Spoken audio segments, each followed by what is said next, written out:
Welcome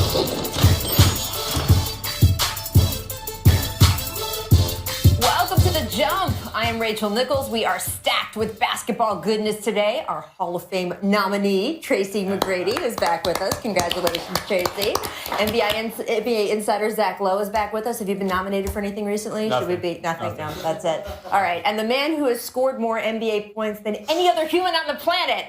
And, of course, Hall of Famer Kareem Abdul-Jabbar back with us. Thank you. Guys, all of you being here makes me very happy. But do you know who's not happy today? No, who? Jae Crowder is not happy today. This is because at the Garden last night, there were a few audible cheers for Utah forward Gordon Hayward during the introductions. Hey, maybe the Celtics faithful really like Hayward's hair. More likely, they're aware that Hayward is set to become a free agent this summer. He, of course, used to play for Boston coach Brad Stevens when the two were at Butler, and his name has been mentioned as a possible target for Boston GM Danny Ainge. This is not the first time Celtics fans have cheered for an opposing player who they would like to become one of their own. They gave an extremely friendly reception to Kevin Durant last year. But last night, well, it set Crowder off. He played angry, scoring 21 points on 6 of 8 shooting. Later, he said, quote, "I heard the cheering before the game. I didn't like that at all. I thought that was a sign of disrespect to me from the fans." And then, just in case somebody missed the message, he also took to Twitter. First came this tweet. "Home fans cheering for the opposing players now. Aw, man, shaking my head." I read that in capital letters. I thought that was pretty good there. When one fan wrote him back saying, "Hey, welcome to Boston, love it or leave it," he replied back, "I have no problem leaving it." He also retweeted another fan who told him to come back to Dallas, the team that drafted him.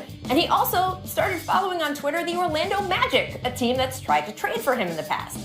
Now, by this morning, Crowder had erased a couple of those tweets, but he did leave up the original one. And look, Crowder has every right to be angry over anything he wants to be angry about. There is a grand tradition in the NBA of players taking very small slights, blowing them up to red alert levels to use them as motivation. And let's not forget that Crowder is someone who had to fight his way to being a starter in the first place, and if Hayward ever did come to Boston, it's Crowder's job he'd likely take. All that being said, once Crowder got to the Twitter stage of his evening, that's where it got to be too much for me. There is a difference between being motivated and throwing a temper tantrum, and that's exactly what it looked like. Let's not pretend the fans involved here insulted Crowder's mama. They want good players to come to their team, and if Crowder thinks he's better than anyone else the Celtics could get, his best recourse is just to keep showing that on the floor, not start attacking fans with his keyboard. So, guys, that's how I felt reading all of that stuff. Kareem, how did you feel? I think that the players really should leave the fans alone for the most part, because you never know what you're going to get out there. Anybody can come and sit in the stands. Can't win that battle. Yeah, that's right. So you should have a little bit of wisdom there and just keep your distance and just say the things that you can safely deal with and handle if they become an issue. Here's the deal, guys. Leave it to me, all right? Let's just be honest. Okay. There's some history with Hayward and Stevenson, right? Yeah. Crowder is not a better player than Hayward. So, with that being said, I will cheer for him too because I will want the better player to come and play for my team. Was that you? No, it wasn't. All right. But Hayward is a better player than Crowder. There's history between him and the head coach, and they would cheer him on. Now, you didn't have this problem when they were cheering for KD, because obviously KD is better. Hayward is a better player too. I'm sorry. Don't take it to social media because you will never win that battle with the fans. At the same time, though, if you were him, wouldn't you? These guys have egos. Like it would have gotten to me a little bit, right? Like it would have gotten to you a little bit. Well, you were too good for this whole discussion, but you know what I mean. If you were him, it would have gotten you a little bit. I get that, but know when to fight your battles, though. This is not a battle you can't win this battle, especially when you're taking it to social media to go at fans. Arguing with fans. Yeah, you can't win that. Just listen. If that's what motivated you to win score 21 points, do that on a consistent basis, then we won't be having this discussion. Also, they could play together. It doesn't have to be like one or the other. They could play together. They're both good, versatile wings. They could be on the floor together for a lot of minutes. It doesn't have to be either or. Yes. The fans are always fantasizing, though, about how we can get a better team and how we can do this. And they're always playing, God with the manipulation of personnel. Right. So you just have to understand that and stay away from it. I just have a problem because when KD came to town, It was fine. It was fine. And then Hayward comes to town, they cheer for him. You got a problem with that. That's what I have a problem If you have a problem because you think fans are disloyal to you, don't start being disloyal to the franchise by starting following other teams on Twitter to make a point or saying I should go back anyway. Probably not the best decision. And his coach, Brad Stevenson, did have a discussion with him this morning about it. So apparently he feels the same way. All right, let's talk about another team in the East. Guess who made the cover of Sports Illustrated this week? Yep, Giannis Antetokounmpo got the Lee Jenkins treatment, and there is a bunch of great quotes in the story. One that stuck out, though, was Giannis saying he could be in Milwaukee 20 years, and then also, quote, to make the next step, I've learned you need a little cockiness inside you. I can be a little cocky, he said. I've definitely become more serious. I have a franchise on my shoulders.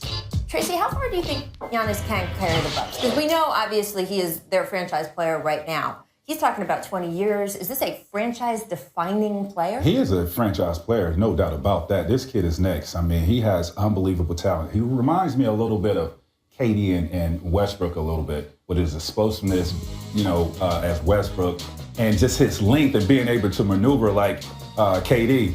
Now, if he develops a jumper, he's going to be scary. But as great as he is at this point, being 22 years old, it doesn't matter. What he has behind him has to improve. I mean, he could be as good as he can and, being one of the top players in the league. If you don't have no dogs behind you, it's going to be very tough for him to take Milwaukee to that next level. Shots fired at Jabari Parker. No. Not Jabari. It takes more than just him and Jabari Parker. There's no shots. Jabari is definitely up and coming. And he's been happy in Milwaukee up until then, coming from where he came from and all the different elements. And he talks about that a lot in the Sports Illustrated story, which is excellent. But Kareem, you were in Milwaukee, and after a while you felt like, you know what? I need to leave this place. And your situation was a little bit different. But it was a lot different. But different time and obviously different things going on with you. But it is comparable only in that it is a very particular market. Yeah, it is. But, they're building, and the fans in Wisconsin are unbelievable. I mean, I've had experiences there with the fans. I'm still having experiences with Bucks fans because you keep running into them all over the place, and they tell me about games they watched back in the 70s. It's incredible. Yeah. I mean, he's getting such a great reception there. And it's funny, Bucks fans have been sort of a little bit at his back. They're like, the national media doesn't talk about Giannis as much. We've talked about him every single day this week on the show. He's on the cover of SI now. He is getting his now due, I think, in the NBA, right? You forget the media hates everything. I will say this. We spent the entire summer offseason. Who is the next generational superstar in the NBA? Is it Karl-Anthony Towns? Is it Anthony Davis? Is it maybe Kristaps Porzingis? It's this guy. Yes. Right. He is going to be the best player out of all those guys, and partly because, if you're a big guy, you can speak to this in the modern game. It's like you need someone to pass you the ball. It's harder to get into the post today than it was when you played. Like Giannis doesn't need that. He's going to have the ball in his hands right from the start. But the thing I like about him is the way he finds people that are wide. They don't even know they're open. He finds them and gets them the ball. Lajwan's is his biggest fan. He's Nigerian, and Lajwan's his biggest fan. He said, Kareem, you heard of Antetokounmpo? But I got the chance to see him play, and he's everything that they want up here in Wisconsin. I wish him well. I like that he's your personal scout. Only Kareem gets like Ian as a personal scout. Hey, it's important to keep up on these things. I do want to discuss the Dallas Mavericks, who have an issue on their hands, people. They're winning. Okay, they're not the Warriors exactly, but they have won 4 of their last 7. They're not out of playoff contention here, and why is this a problem, you ask? Well, as the Mavericks stumbled through the first part of the season, the feeling in Dallas was that they would likely finish with a lottery pick, finally be in a position to draft a successor to Dirk Nowitzki. But they haven't had luck doing that in free agency. They've been trying for the past 5 years. Guys have not wanted to come there, so the draft could really be their shot. But now they're winning at least a little. Zach, I mean, look, what is the best approach here for the Mavericks? Because it's hard to, you don't want to waste Dirk's final year or two. They're going to try and win. Like, more power to them. They got a veteran team. They have one of the 10 or 15 greatest players of all time. They're going to try to win. They're 5 games out in the loss column. They got to jump over a whole bunch of teams, probably no matter how hard they try, even though their schedule's about to get really easy after playing the toughest schedule in the league so far. They're probably not going to make the playoffs. They're still probably going to pick 6th, 7th, 8th, 5th, somewhere in there. That's just how it's going to be. What do you think that they should do, Kareem? That's a hard thing because, the players want to win. Mm-hmm. They want to win every game. They want every time they step out on the court. And it's up to the people in management to to try to deal themselves a better hand. So, it depends on what they want to do, and that's usually decided behind closed doors. Yeah, if I'm a player, I'm not embracing, trying to tank. Not at all. I mean, we want to win. We understand the circumstance. What happened in the beginning of the season. We wasn't healthy. We didn't have our whole team. Now we're coming to complete, and we're starting to win ball games. Found out how good we can really be. So let's give it a shot. If you look at guys, the top 5 guys that are coming out of college for this year that are projected, I don't see nobody replacing Dirk Nowitzki to be a franchise player. I mean, these guys are good college players, but I don't see nobody coming in. If we was to tank and have a number 1 pick and be able to get these 5 guys to replace Dirk Nowitzki. I don't know. Fultz posted an Instagram picture of himself the other day, like touching the scoreboard in his gym. That was pretty cool. I know that's not the NBA game. There is now more incentive, though, for teams to tank. The new CBA, because it will lock players in for even longer than it has in previous years. You're talking about teams that if you get that generational superstar, he's probably going to be with your franchise for at least a decade. For sure. I mean, the NBA doesn't want to talk about that, but the new CBA absolutely incentivizes people. It's not a huge change, but it moves the needle a little bit towards, like, if I can get this guy and keep him for his whole career, like, I should probably try and get him. And this draft is pretty heavy on point guards, and Dallas is one of the only teams that doesn't really have a long-term answer there. So, we'll see what happens. If the injury thing is the wild card, right? Like, there's no guarantee they stay healthy from now on, and that could tank their season. See, I knew what the 2 players on that side of the table were going to say. I never want to lose. Never want to lose. All right, let's take a quick break, but stick with us because it was a very salty night in the NBA last night. We have strong words from Mike Malone after his Nuggets struggled against the Sacramento Kings.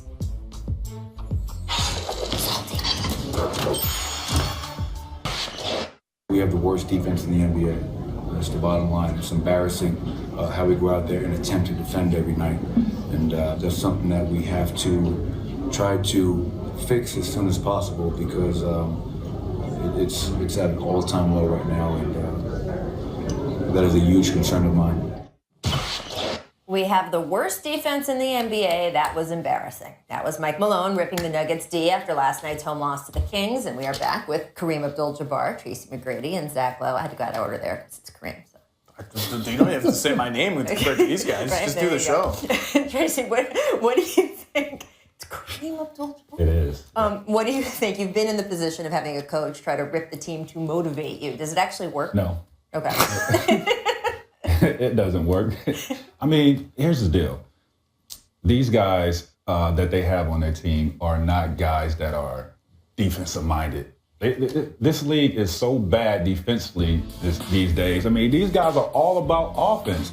So you have a bunch of guys that are offensively talented, but they're not locking into defense. And that's up to the coach to get these guys to buy into whatever strategy, whatever system he implements for these guys to go out there and execute. It's just not happening.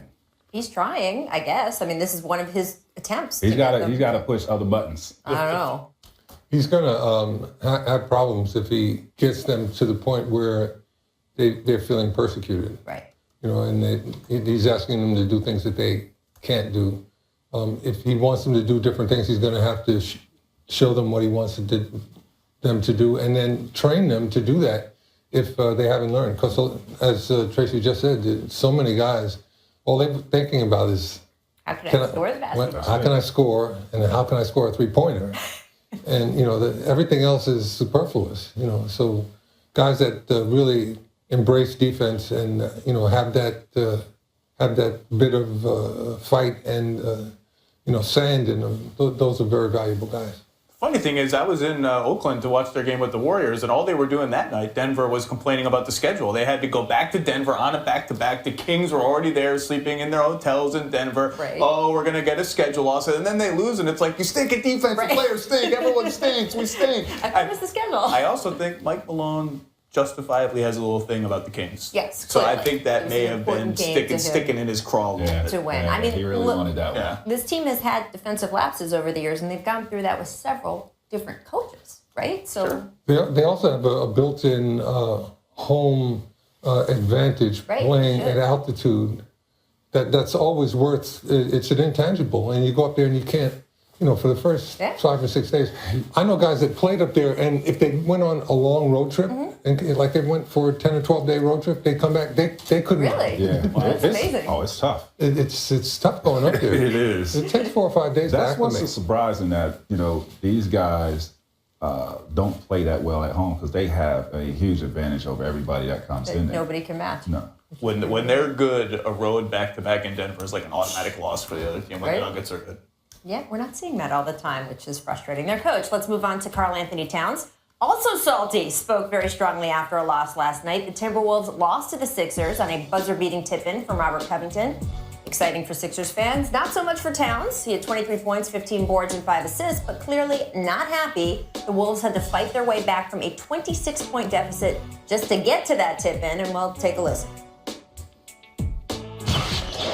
Big much consolation from the comeback, or does it no hurt consolation? There's no consolation prize. This ain't fourth grade Pee Wee football. This is the NBA. This is a man's league. There's a winner and there's a loser, and today we're the losers. Tracy, we saw him over the summer. He was so happy. He was in a nice bright jacket. He looks beat up there, just in every possible way. The hat, the cut, the whatever. It's not going away. He's a big man. Yeah. It looks like it's weighing on him. But no, the good thing about him is he's well put together. He's sharp. I like him speaking up and taking a leadership role for this team.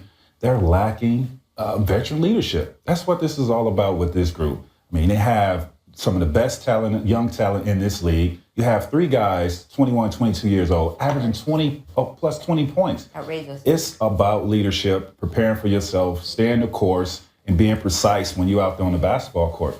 Are they going to make a deal to fill this need? I think they will. I would bet on them. I think they're poking around Goran Dragic as an upgraded point guard because Ricky Rubio is kind of plateaued and doesn't seem like he fits what Tom Thibodeau wants to do. But yeah, I feel like Karl-Anthony Towns says something like this after every game. It's a man's league. We got to win. We have the pieces here. He's very but he's a little snarkier than usual in this one. I like that. I like that fire there. Yeah, I thought that he's like stepping into the adult role for his team. Okay. He's going to take that role on because he's tired of them screwing around, Right. And he's going to show them how to do it every night, and that's wonderful. That they will get other people that will follow him because he's demonstrating some leadership, and he's such a good kid. He It is. just sort of reminds me of a movie about sort of a boxer where he just gets really beat up and then he comes back. I'm just like, all right, I'm going to show everyone. I don't think this is sort of the way that the Wolves season has been going. I'm still a believer. I think that they are going to figure this out before the end of this season. Is that naive of me? That's very naive. Why? I'm not saying they're going to make the playoffs. I just think that the growing pains we've seen them go through. I feel like they've got to work this out. I haven't seen any improvement.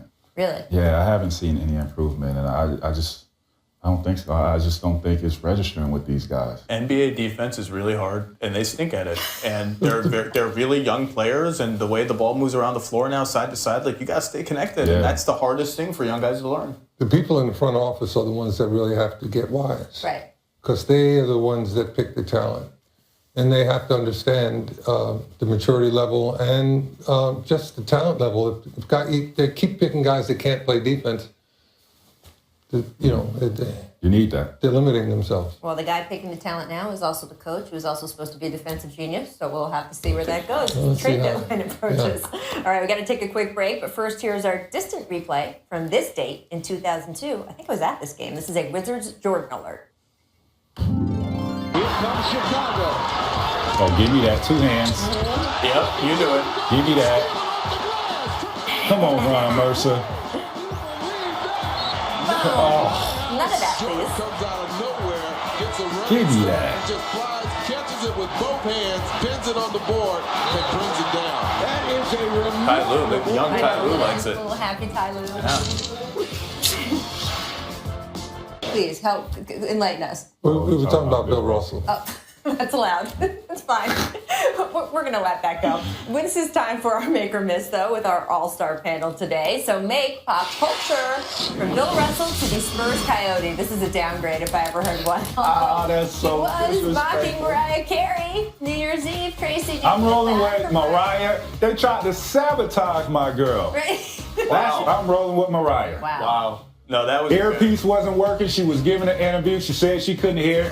They lied. Now to wear pants. Didn't I see this on His your New Year, Twitter his feed? first Coyotes New Year's resolution is to wear pants more now. So not I guess this was like the last hurrah of no pants. No pants. Missed celebration. I don't like it. Swaggy P hits a 3 against the Grizzlies and celebrates with multiple pelvic thrusts. I can't believe I'm asking one of the greatest players of all time, but Kareem, how do you feel about? Is it too many pelvic thrusts? What are we talking here? It kind of makes me wonder about what the Lakers are learning, because they're supposed to be trying to win. They're supposed to be trying to win games, and What is this, Kareem? This what y'all teaching these boys, man? I don't know. Maybe he's gonna be a male dancer. Oh, we I'm a cannot gigolo. Stop showing the clip. Big man times make Nikola Jokic of the Nuggets had this over the head assist last night. Zach, special passing big man, right? Yeah, he is. The best player no one is talking about, Nikola Jokic. He's having one of the best passing seasons ever for a big man, ever. Right? He has great vision. Arvidas Sabonis-like? Oh, look at that, big fella. I wish we got to see Arvidas, the real Arvidas. That's the young version, right? Yeah. Yep. Not bad. Make teamwork. Clark Atlanta University's Derek Harper may have pulled off the dunk of the year last night, Tracy. That's Tom Chambers on Mark Jackson. Yeah, that's pretty impressive, and I like that better than Tom Chambers because he's shorter, and he intentionally put his foot in his chest. And that's my old coach say I was going to be out of the league in 3 years. Darryl Walker on the sideline right there. Oh, what are you, Michael Jordan at the Hall of Fame now? Say I'm going to be out of the league in 3 years. This guy is screaming. Wow. Thank you I like for it. I'm a everyone drink to joining that. us today. We will see you back tomorrow. Have a lovely day, everyone. Enjoy the basketball. I see you.